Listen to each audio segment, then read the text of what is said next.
Para sahabat, pernah nggak kita merencanakan untuk berhenti merokok atau berhenti main judol atau berhenti untuk nonton film-film tertentu dalam tanda kutip begitu ya.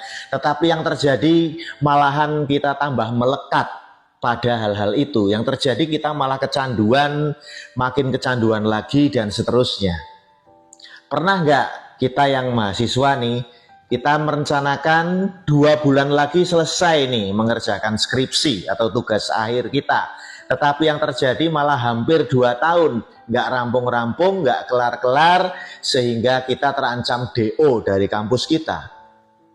Pernah nggak pasangan-pasangan yang sudah mengikrarkan janji setia pada pasangannya di depan altar kudusnya, tetapi yang terjadi malahan kita selingkuh dan makin menjauhi pasangan kita, akhirnya pernikahan itu bubar jalan. Jangan-jangan nih, kita ini sedang mengalami yang namanya konflik batin, konflik internal dalam diri kita sendiri. Dalam Injil hari ini, mendingan mana anak pertama yang bilang oke, tetapi kamuflase saja, tidak melakukannya, atau anak kedua yang menolak, langsung menolak, tetapi akhirnya melakukan perintah dari ayahnya. Saya yakin dari Sabang sampai Merauke, dari Miangas sampai Pulau Rote, semuanya sepakat bahwa anak kedua itulah yang mendingan.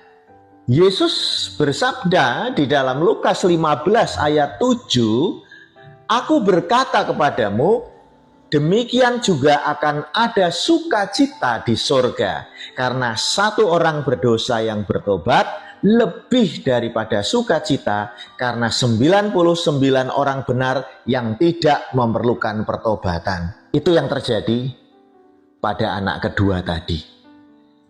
Tapi gimana ya caranya anak kedua tadi bisa berubah dari menolak sampai taat?